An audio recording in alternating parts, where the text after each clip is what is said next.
Salam uşaqlar, hər vaxtınız xeyir olsun. Bu günlərim köməkçi nitqisələrindən olan cacənin izahını verəcəm sizə. Deməli, uşaqlar, cacə, ədat, zərf və qoşma kimi işlənə bilir. Yəni, homonim şəkilçidir. Biz buna nə deyirik? Anonim şəkilçi. Yəni, bir yox, bir neçə mənada işlənir. Gəlin baxaq, ədat kimi, zərf kimi, qoşma kimi. Ən asandır, uşaqların sevdiyi zərf kimidir. Niyə? Məsələn, yazıram Almanca, Rusca. Deməli, uşaqlar, kökü hər hansı bir dil olacaq. Hər hansı bir dilə əvəz olunan cacə nə olacaq? Zərf düzəldən şəkilçi olacaq. Gəlin ədada baxaq. Zorbaca,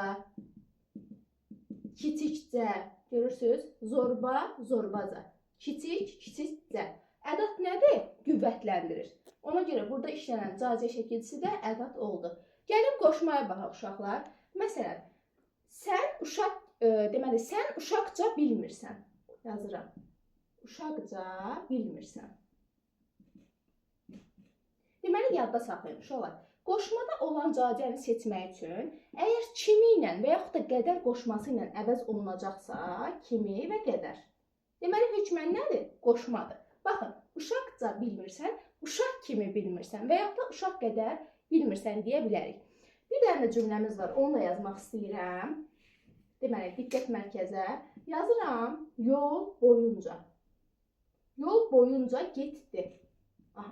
Uşaqlar, boyunca sözündə cacəni görürsünüz. Yadınıza saxlayın ki, əgər cacəni ilə ilə əvəz etsən, yol boyu ilə getdi. Yol boyu ilə gedirlər. Deməli, burada da hökmən cacə nə olacaq? Qoşma olacaq.